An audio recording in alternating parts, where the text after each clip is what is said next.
Mesdames, Messieurs, bienvenue à l'émission Toute la Bible en parle. Mon invité, Alain Savignac, est un jeune homme de Montréal-Nord. Alain est célibataire et travaille à la Ligue pour la lecture de la Bible à Ville-le-Moine. À l'âge de l'adolescence, il croyait en Dieu, mais de façon abstraite. Il ne réalisait pas que Dieu était réellement vivant. Vers l'âge de 14 ou 15 ans, il connaît la drogue, l'alcool et plusieurs autres choses qui lui apportèrent pour un temps une expérience intéressante, mais une grande déception par la suite. Grâce au témoignage de son frère et d'un ami, Alain fut attentif à l'appel du Seigneur. Il lui dit, « Alain, c'est aujourd'hui que tu dois vivre pour moi. » La Bible devint alors une découverte merveilleuse qui se poursuit de jour en jour. Vous verrez tout à l'heure en écoutant son témoignage. Ne manquez pas cette émission, appelez des amis afin que d'autres comme vous puissiez bénéficier de ces moments. Et téléphonez-nous, les numéros qui paraissent continuellement au bas de l'écran sont vos numéros. Vous pouvez appeler pour faire la demande et c'est la dernière fois dans la série que nous vous offrirons la parole de Dieu. Et l'auteur est un homme connu pour avoir prêché l'Évangile depuis un grand nombre d'années avec une grande expérience, une vaste expérience avec Dieu. Il y a aussi l'Évangile que nous vous offrons si vous ne possédez pas déjà un Évangile. Il nous ferait plaisir de vous faire parvenir cet Évangile. Quelles sont les autres émissions religieuses que vous regardez à la télévision ou que vous écoutez à la radio? Voulez-vous nous appeler pour nous dire lesquelles ou laquelle? Et il nous fera plaisir aussi en même temps de connaître vos remarques, vos questions. Et en même temps, demandez-nous à quel endroit nous avons nos études de la parole de Dieu. Quel est votre meilleur ami? Jacques Whitney et Claude Charret sont nos amis, mais ils ont un ami encore plus grand. Ils ont le meilleur ami. Nous vous écoutons.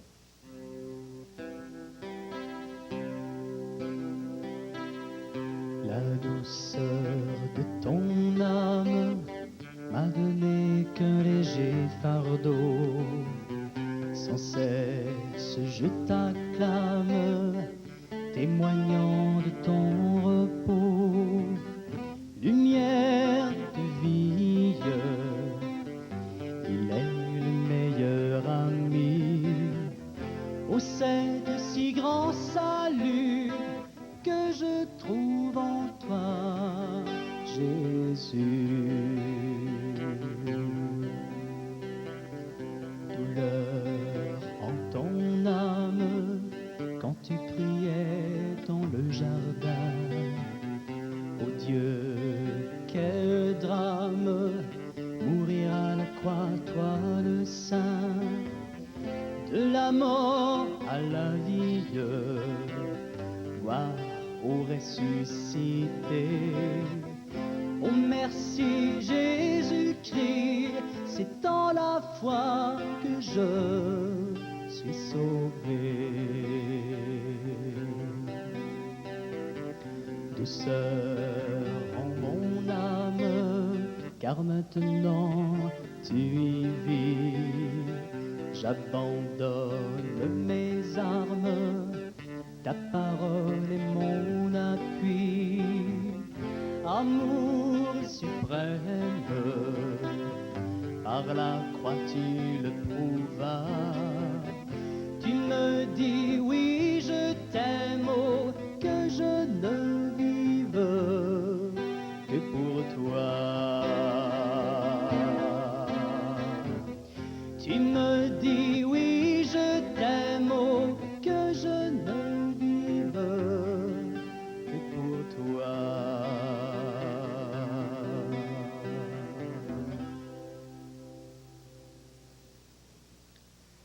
Merci beaucoup, Jacques et Claude, qui vont nous revenir tout à l'heure vers la fin de l'émission. Restez tout au long à l'écoute de cette émission. Nous entendrons le témoignage d'un jeune homme, Alain Savignac, dans quelques instants. Mais je ne veux pas que vous oubliez de nous appeler à n'importe quel moment au cours de l'émission, maintenant, si vous désirez faire la demande de la parole de Dieu qui vous est offerte gratuitement. Il vous suffit d'en faire la demande et en même temps nous faire connaître vos questions, vos commentaires. Rendons-nous maintenant auprès de Alain Savignac et puis écoutons ce beau témoignage à la gloire du Seigneur Jésus-Christ. C'est une magnifique journée. Nous sommes au bord du majestueux fleuve Saint-Laurent à Verchères et nous avons comme invité aujourd'hui Alain Savignac. Bonjour Alain. Bonjour Fernand. J'aimerais que tu nous parles un peu de tes activités, ce que tu es, ce que tu fais, d'où tu es, tout ça. OK. Pour commencer. Tout ça d'un bloc. Oui. J'ai 23 ans. Je viens de Montréal-Nord. Plutôt, j'habite Montréal-Nord présentement, mais je viens de Ville-Laval. Présentement, je travaille avec la Ligue pour la lecture de la Bible. Oui. Depuis maintenant 1 an et demi environ. Mm-hmm. J'ai une expérience de travail un peu variée, malgré que c'est dans des périodes assez brèves. J'ai un peu d'expérience en informatique, en vente et en shipping en entrepôt. Ce qui fait qu'aujourd'hui, mon travail à la Ligue combine un peu toutes ces expériences de travail-là.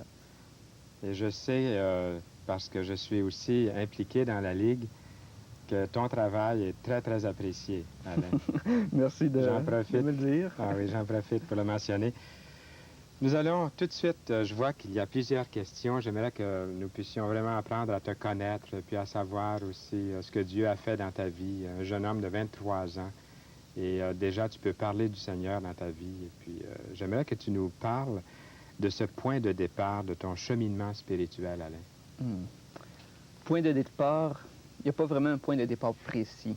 C'est un peu un cheminement qui s'est fait par étapes. Je dirais que j'ai toujours eu un peu une foi en Dieu, une croyance en Dieu. Depuis ce que je peux me rappeler, depuis mon tout jeune âge, j'ai toujours eu un peu une connaissance de Dieu, mais quelque chose d'assez abstrait, quelque chose qui était pas quelque chose de précis. Je savais qu'il était là, mais réaliser vraiment pleinement qu'il était vivant, qu'il était réel et qu'il pouvait faire quelque chose dans ma vie, ça, je ne le réalisais pas vraiment. Ça a été un peu le début. Je ne peux pas savoir d'où ce que ça peut commencer, Oui. mais je me rappelle de certaines expériences précises qui ont fait un peu débuter une prise de réflexion, une prise de conscience. Mm-hmm. Je me rappelle un peu quand j'étais à l'école, au début de l'école secondaire, je ne sais plus en quelle année exactement, mais j'avais des cours de religion, des cours d'enseignement religieux. Ces cours-là avaient suscité en moi un peu un intérêt, des réflexions assez sérieuses pour le jeune âge que j'avais.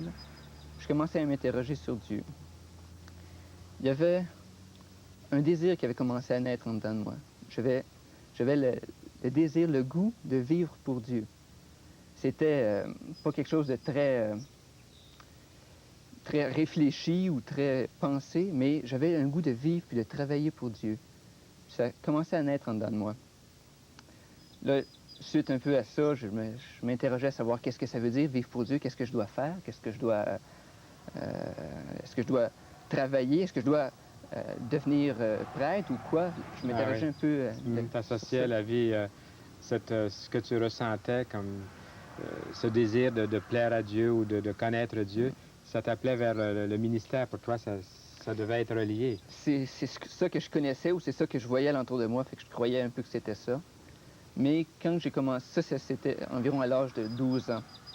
Mais tranquillement, j'ai commencé à me tenir en gang, je pourrais dire. Quand je commençais à vieillir, quand je commençais à approcher de 14 ans, 15 ans, là, j'ai commencé à me tenir en gang, puis à vivre certaines expériences, à essayer la drogue, entre autres, à boire, puis à me tenir en gang. La gang n'avait pas tout à fait les mêmes sentiments que tu avais vis-à-vis de Dieu, donc. Non, puis c'était pas un milieu dans lequel que je partageais beaucoup ce que je vivais en dedans de moi. J'en partageais plutôt à mon frère, qui était plus proche de moi.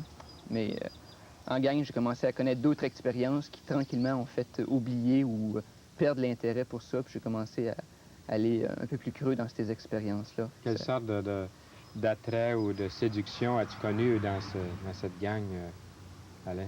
Oh, l'attrait d'être remarqué, du sentiment d'appartenance, je pense, à un groupe où ce que tu peux te valoriser. Fait que là, je me tenais avec eux autres, j'essayais d'être un peu leader, comme tout le monde essayait d'être un peu leader dans la gang, mais c'était un peu le fun aussi, des fois, de faire des choses qui pouvaient être un peu marginales, essayer de faire des vols ou des choses comme ça. Même jusqu'à ce point-là, vous avez fait des choses vraiment qui pouvaient à vous attirer des ennuis avec l'autorité, avec... Rien de trop grave, parce que j'étais quand même assez jeune, mais je m'en allais, je me dirigeais un peu vers ça. Et Alain, dis-nous, maintenant tu peux faire une sorte de retour en arrière. Qu'est-ce que ces expériences-là t'ont apporté, au fond? Des expériences avec la drague et puis avec cette gang. L'expérience avec la drogue, au début, c'est très alléchant. C'est vraiment particulier. Les premiers temps que tu touches à la drogue, pour toi, c'est ce qu'il y a de plus beau. C'est merveilleux. Puis tu te dis pourquoi ils mettent ça illégal ou pourquoi tout le monde devrait prendre ça puis s'adonner à ça. Parce que pour moi, ça m'apportait, sur le moment, sur le coup, ça m'apportait un extase. Puis c'était vraiment merveilleux. Mais par la suite, j'ai commencé, après 6 mois, 1 an, à en prendre assez régulièrement. Juste des drogues douces, par contre, j'ai pas été dans le chimique. Mais après un certain temps, environ après 1 an et demi, j'ai commencé à voir qu'il y avait un arrière-plan, ça. Il y avait un côté caché à ça que j'ai commencé à découvrir. Ça a été... j'étais aux études à cette époque-là. Ça a été perte de motivation dans mes études. Pourtant, j'avais un bon potentiel, puis j'avais la capacité de réussir des bonnes études, mais ça a été un peu ça. Tranquillement, j'ai commencé à me rendre compte que ça avait des effets psychologiques aussi dans ma vie. Je commençais à être paranoïaque, je commençais à voir que les autres m'en voulaient, puis pourtant, surtout sous l'effet de la drogue. Après un certain temps, l'extase n'est plus vécu pareil. C'est vécu avec des sentiments de culpabilité, des sentiments de paranoïa. Puis souvent, ça peut amener à des gestes qui peuvent être parfois bien regrettables. Puis aussi, ça peut amener à une plus grande consommation, puis à des drogues plus fortes. Moi, je connais pas le milieu de la drague. Je n'ai jamais pris de drague comme telle. Puis souvent, je pense, celui qui prend de la drague pour le plaisir au début, est-ce que c'est possible dans ton expérience, pour quelques jeunes qui t'entouraient dans cette gang, justement, de pouvoir d'en prendre de la drague une fois ou deux, puis après ça, c'est fini? Ou si c'est plutôt une expérience qu'on veut toujours répéter, puis c'est quand on est pogné, on est pris, on est calé jusqu'au cou, puis là qu'on est malheureux, puis que tous les effets que dont tu viens de nous parler, qui sont désagréables, qui sont vraiment pas... c'est un lien terrible, finalement. Mais est-ce qu'au début, c'était pas possible de dire, bon, moi, Alain Savignac, j'y ai goûté, c'est fini, puis là, C'était exactement ce que je me disais avant d'en consommer. Oui. Je me disais, je veux vivre cette expérience-là, je veux l'essayer, puis après, je veux pas aller plus loin que ça. Je veux que ça soit une expérience que j'aurais vécue, puis après, je pourrais dire que je l'ai vécue. Mais quand j'ai commencé à en consommer, c'est un hameçon un peu. Oui. Quand on s'y fait prendre, on s'en sort moins facilement qu'on pense. Surtout, en se tenant en gang, il y a toujours le fait de dire qu'un t'influence, puis si t'en prends pas, quand t'es dans une gang qui en prend, t'es considéré un peu comme le straight, la gang, pour utiliser une expression populaire. Oui. T'es considéré comme celui qui est pas dans la gang, là, qui est pas... C'est important à cet âge-là, 16-17 ans à peu près, là, 15 ans, de faire partie d'une gang puis de se sentir fort. On est fort en gang. Maintenant, Alain, qu'est-ce qui a produit ce changement-là, ce tournant dans ta vie? Il y a un peu du fait de ma déception de la drogue, de voir que ça m'amenait pas ce que je recherchais ou ce que j'aurais cru que ça m'aurait amené. Mais parallèlement, c'était un peu l'expérience de mon frère Daniel, qui lui aussi avait vécu ces expériences-là de la drogue, puis du vol, puis même peut-être d'une façon pire que moi. Mais à un moment donné, il a été touché, puis commencé à vivre un cheminement avec la lecture de la parole, avec la lecture de la Bible. Il avait été sensibilisé par des émissions qui passaient le dimanche matin. Je crois bien que c'était Rex Humbard, des émissions du dimanche matin. Puis il l'avait sensibilisé à ce que la Bible avait une influence sur sa vie, puis la Bible pouvait transformer sa vie. Il avait commencé à lire ça, puis lui-même, je voyais, commençait à vivre une transformation. Il était un peu le genre à embarquer dans toutes sortes de choses. Moi, de mon côté, j'avais toujours l'attitude critique face à lui. Je disais, oh, c'est une autre patente, c'est une autre affaire, je vais me méfier de ça. Ouais. Mais je voyais que ça commençait à être plus sérieux. Ça commençait à... Il vivait de quoi de... C'était réel, authentique. C'était réel. On voit que ces émissions-là, à la télévision, font beaucoup de bien. Il y a des émissions semblables maintenant qui jouent le dimanche, puis à d'autres périodes de la journée, qui peuvent sensibiliser les gens, peu importe l'âge, vous voyez, vous êtes jeune, puis il y avait un attrait, là. L'Évangile vous rejoignait. Oui. L'Évangile me rejoignait, mais c'était plus par le témoignage vécu de mon frère ça qui, qui je voyais changer. Il y a un moment donné, il y a un de ses amis, à peu près dans la même époque qui écoutait ça, un de ses amis est arrivé chez lui, puis un gars que je connaissais moi aussi, puis c'était un gars qui était vraiment grave, puis pris dans la drogue assez fort, qui est arrivé chez mon frère, puis là, qui disait qu'il s'était converti, qu'il était complètement transformé, puis qu'il n'était plus la même personne, puis et tout et tout. Puis il a commencé à conter ça à mon frère, puis il disait qu'il faisait partie d'une église locale, une église évangélique. Puis il a invité mon frère, puis mon frère, il a été, puis il a commencé à aller à cette église-là, à fréquenter cette église-là. Puis pour moi, encore là, j'étais un peu sur mes craintes, sur mes gardes. Je trouvais ça un peu marginal comme groupe. Je me disais, c'est une secte ou quelque chose comme ça. Mais à un moment donné, il m'a invité. Il me dit, viens faire un tour, Alain, viens voir ça. Par curiosité, j'y étais. Je m'imaginais un peu arriver là avec des gens à grande robe blanche, en train de méditer ou quelque chose comme ça. Là. Je voyais ça un peu de façon ésotérique ou quoi. Mais je suis arrivé là, puis j'ai vu une communauté de personnes qui étaient normales, équilibrées, puis qui vivaient quelque chose de profond. Mais ça a été surtout lorsque j'ai assisté à une réunion, puis lorsque le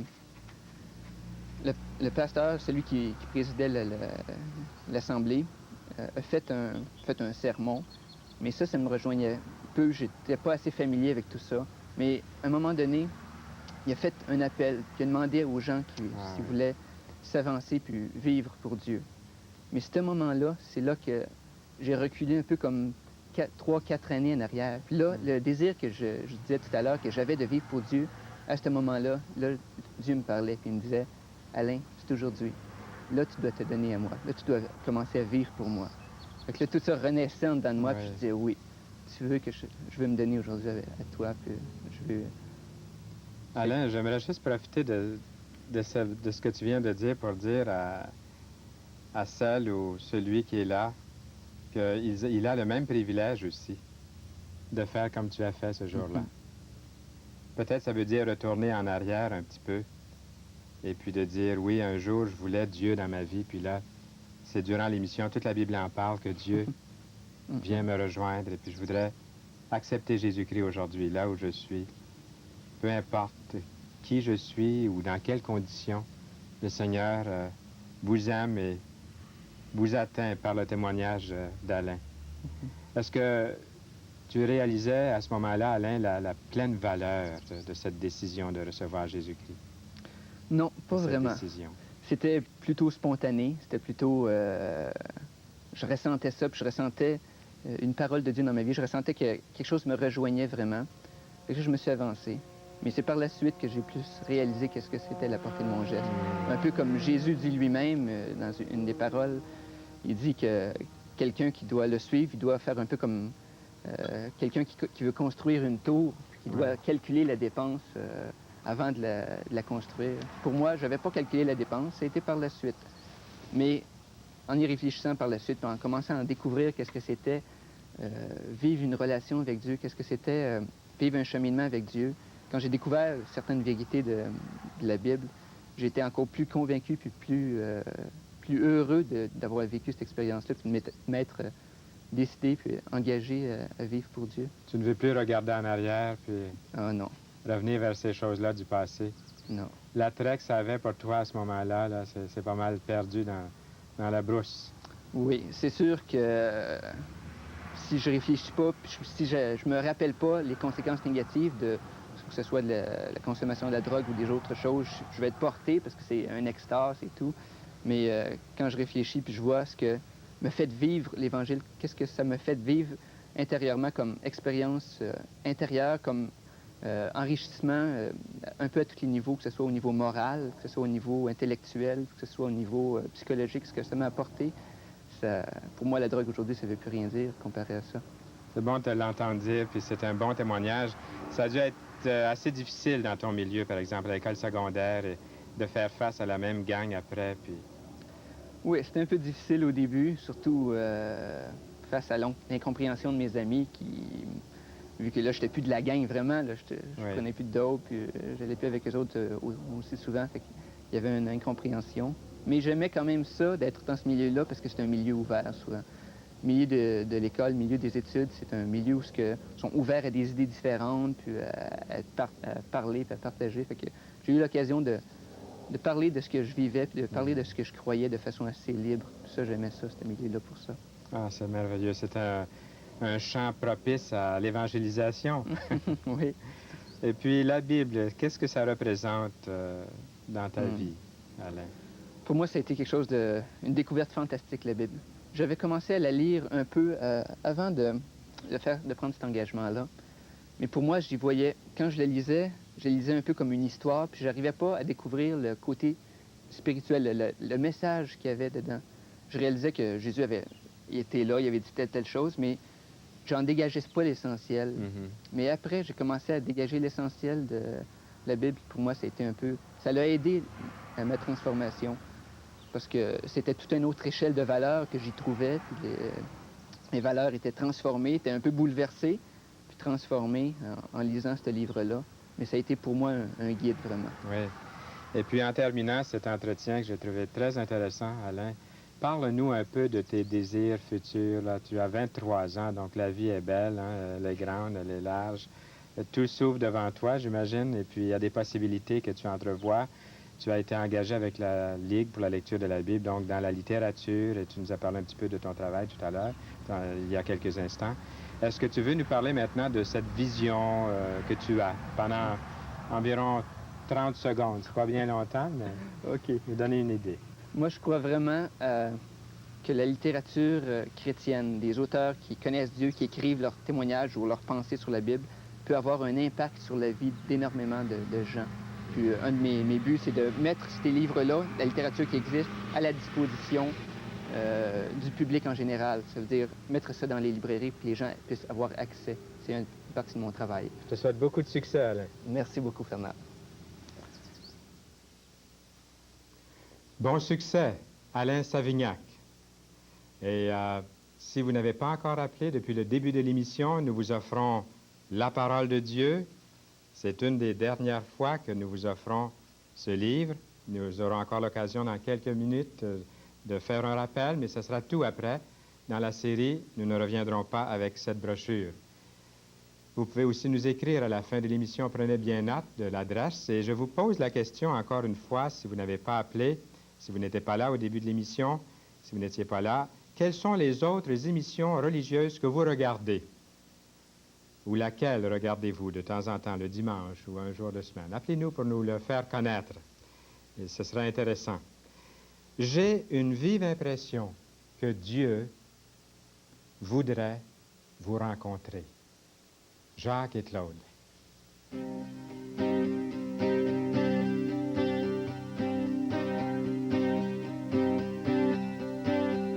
Tel un soleil de matin qui se lève dans l'azur, tel un bruissement d'ondée sur un champ aride et dur, tel un souffle frais de brise par un soleil ardent d'été. C'est ainsi que Dieu m'a rencontré.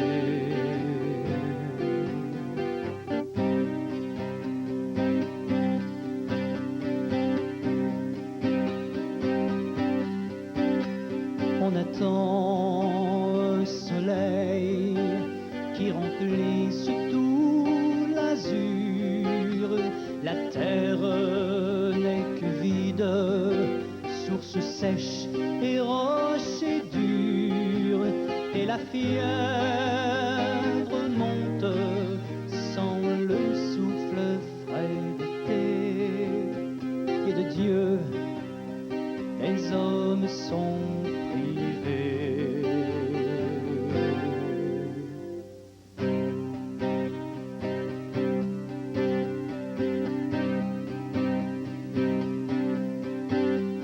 Tel un soleil de matin qui se lève dans l'azur, tel un bruissement d'ondée sur un champ aride et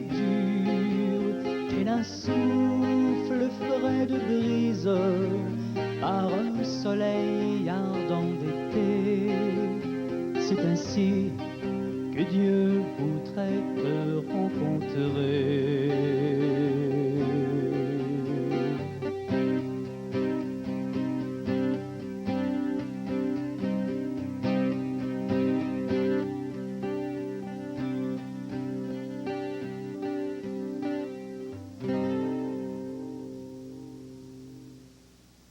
Merci beaucoup. Jacques Whitney et Claude Charret. Je lis ici dans ce livre que nous vous offrons, La parole de Dieu, une prière que vous pourriez faire à la fin de cette émission. Si sérieusement et sincèrement vous voulez parler à Dieu et régler cette question spirituelle dans votre vie, répétez, Seigneur Jésus, je sais que je suis un pécheur qui mérite la colère de Dieu. Je crois à tout ce que la Bible dit à ton sujet, et je suis convaincu que tu es mort pour moi et que tu es ressuscité. Je t'accepte dès maintenant comme mon sauveur personnel, et je veux désormais vivre pour toi. Amen. Est-ce que vous voulez faire cette prière? Est-ce que vous l'avez fait? Vous voulez nous dire que vous avez reçu Jésus-Christ dans votre cœur? Appelez-nous dès maintenant et annoncez-nous la bonne nouvelle. La semaine prochaine, le groupe Harmonie viendra chanter pour vous et ce sera Denis et Lucie Veilleux de Bedford qui nous partageront comment être à l'écoute de Dieu. À bientôt!